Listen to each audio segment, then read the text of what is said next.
Oh, hello. Welcome back. And if you're new here, my name is Alyssa. And here we talk about all things sustainability, climate, conscious consumption, thrifting. So if that's your vibe, stick around. But today we are talking about kind of a hot topic right now, which is no-buy years. Now, the thing is, in 2022, I actually did a no-buy year for clothing, shoes, and accessories. And for me, this meant buying none thrifted or new. And because I've already done some type of no-buy year, and a lot of people are starting overall no-buy years or specific challenge no-buy years, I wanted to make the video that I wish I saw before I started my challenge. So diving right into it, my clothing no-buy year on one hand was really easy, and on one hand really hard. It's easy because all you're doing is not buying something, but it's hard. It's like mental jumping jacks for an entire year. So I will not lie, my clothing no-buy year was a little rough. I not only had this moment in the summertime where my confidence was super low, but I also graduated from college that year, and I wasn't able to purchase something for graduation or grad parties, which was also summertime, meaning my confidence was just in the toilet at the time. And if I'm being honest with myself, throughout the year, I was saving clothing items and types of clothing on Pinterest and Instagram that I wanted to purchase once my no-buy year was over. And that kind of begins at the problem right there. I spent my entire no-buy year waiting for it to be over, which honestly was not my original intent. My original intent was to kind of kick this shopping habit I had. And although I was doing that, I was not physically shopping, and I did not buy any clothes, shoes, accessories for the entire year of 2022. The urge was still there. The impulse was still there. And it showed the January and February after my no-buy year. Because I'll tell you what, I went out and I thrifted some clothes. And I actually shared about some of the clothes I thrifted on Instagram after my no-buy year. And just looking back at it,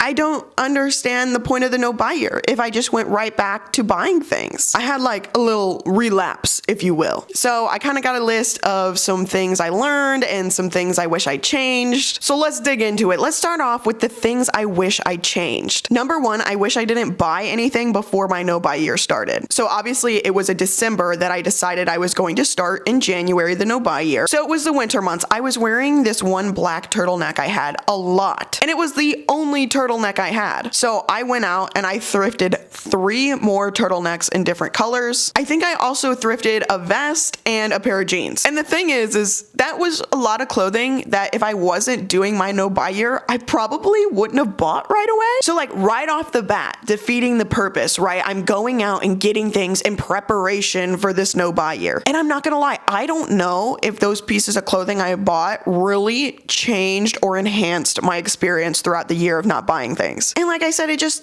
overall defeats the purpose. So I wish I didn't do that for one. Number two, this is the thing that I wish I could redo entirely, which was changing my media consumption during my no-buy year. I think a lot of that impulse stayed within me because I was still consuming the same influencers and brand pages and brand emails that I was consuming before. So I had this list of girls I followed who are all different styles, and I liked what they wore. And throughout the year, I was still watching their videos. And you know what? These were people who are honestly wearing fast fashion, probably promoting a little bit of overconsumption. And although I may like their personalities and I may like their styles, they were influencing me to want to keep buying. Nothing about their content promoted shopping consciously. Nothing really promoted finding your own personal style. It was just them putting on an outfit and sending you a link to buy it too. And the brand stuff. Okay, so one of my favorite sustainable fashion brands is Bootywear. Their stuff is just basics. It's super soft. I wear it all the time. And I remember I was still getting their emails throughout the year,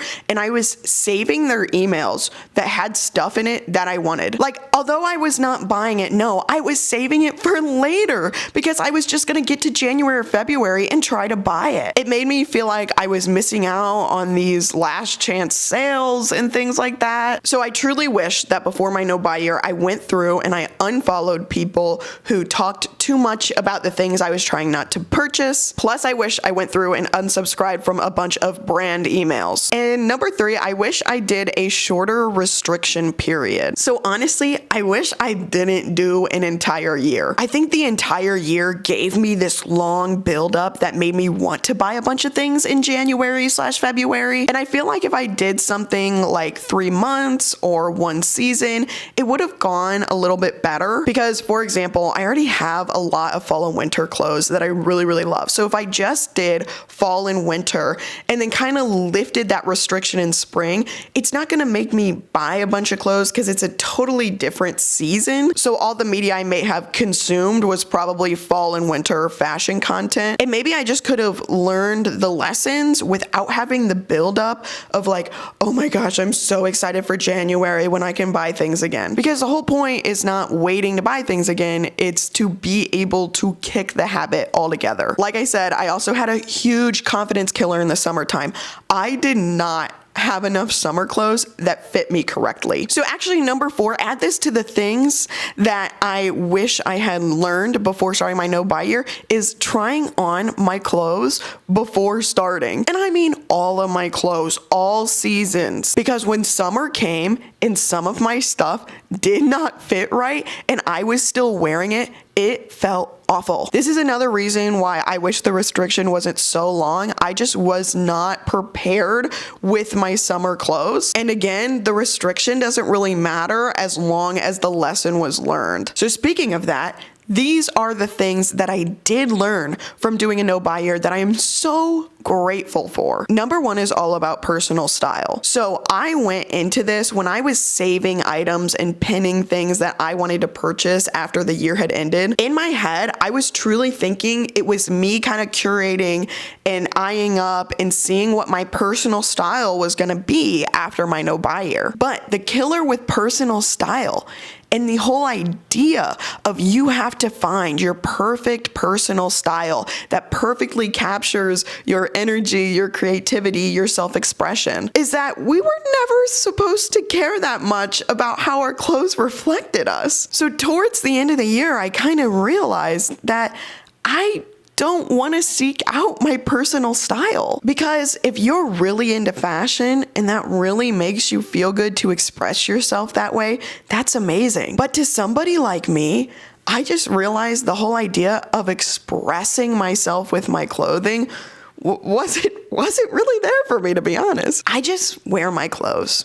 I don't do heavy styling. I don't wear the cutest outfits in the world. I work from home so much. I talk to you guys in cozy t-shirts and leggings. And when I go out with my friends, I like to be in cozy outfits that make me feel comfortable. But I wouldn't say that you can look at me and say that my style describes me to a T. And honestly, that's okay. I think personal style is talked about a lot in the slow fashion and sustainable fashion space. And I totally understand why. Like in theory, if you got your personal style locked down, everything you buy, you should absolutely love. But I just started going about things as each individual piece I find, I must absolutely want to wear all the time. I don't have to love it.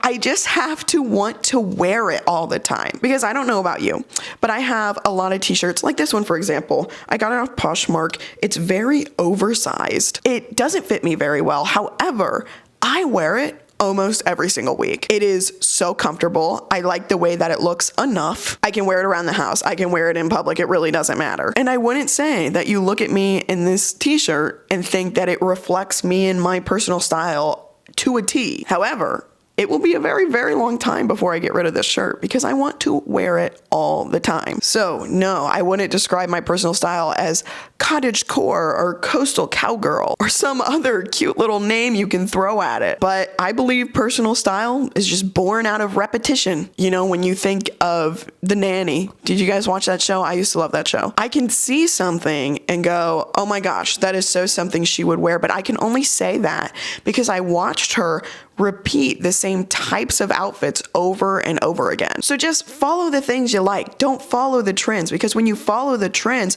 there's no way for you to actually have a personal style, because outfit repeating different kinds of pieces, having a similar vibe you're always going for because it's just things you're drawn to, that kind of is how personal style works, more than slapping a label on it and doing your best to match your Pinterest board. Okay, number 2, I forgot I wrote down, but this is actually really funny. I need to stop buying for these hypothetical events. Okay, mine was always weddings.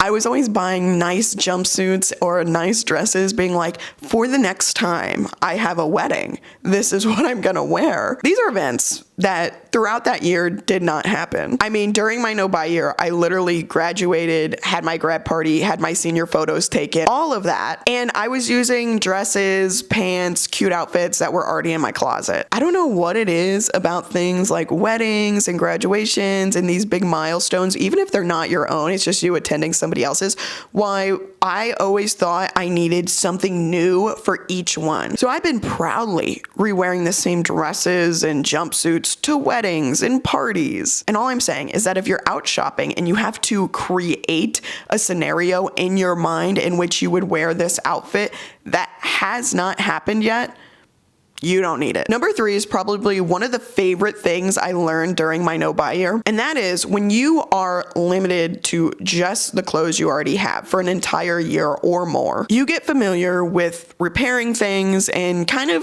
clocking what's falling apart faster than other pieces of clothing. And because of that, you start to be able to spot poorly made pieces of clothing from a mile away. I think it's kind of like vintage furniture, where vintage clothing is also made to last more. And so touching things that are secondhand, that have already survived a life cycle in somebody else's closet and can survive another life cycle in yours, it makes it easy to spot the pieces that just aren't going to last. And all of those pieces are typically in, your big box stores or coming from your fast fashion brands. Because when I would go to Target after my no-buy year and I would pass by the clothing section, oh my gosh, these brands that I thought were like really good quality, and you'll see people online too, right? The influencers, they'll be like, this shirt was only $10 and it's such good quality, it's so soft. Let me tell you right now, soft does not mean good quality. Soft means soft. It doesn't mean that it's made very well and it won't fall apart very easily. And I don't know how to explain it, but you can just start to see it once you are exposed to less volume of clothing and you are following less trends. I would actually love to learn more of the technical bits on what makes like a good piece of clothing and one that's gonna last a really long time, because I'm just going kind of based off of vibes and little things I can see, but I would love to learn more about the nitty-gritties, like different seams and fabrics and stuff like that. And then number 5, I feel like I kind of learned this throughout my no-buy year, but I more learned it after I had a little relapse, which is that clothing shopping cannot be a coping mechanism for me. It cannot be a crutch for my confidence. It cannot be a way to self-reward myself. It cannot be a way to deal with hard days and hard weeks. And that just doesn't go for only clothing shopping. That's just shopping in general. My life is a lot better when I lean into coping with things and self-rewarding with things that actually have, more value and actually add value to my life. I saw this thing online once that was a really great point, which is all this stuff around you at one point was money. And I think about that when I open up my closet. All of these pieces at one point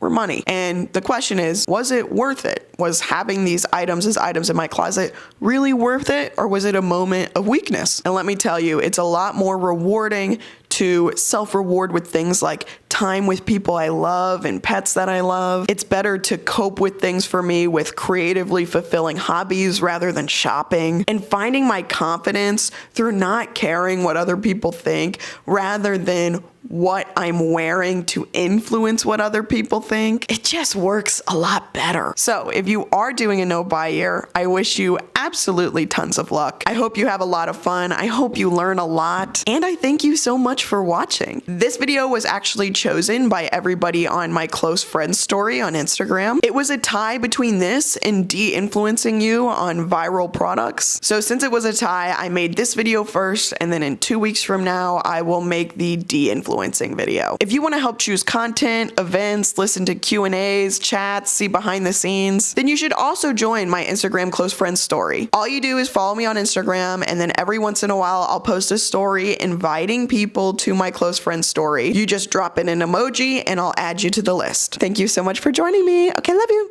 Bye.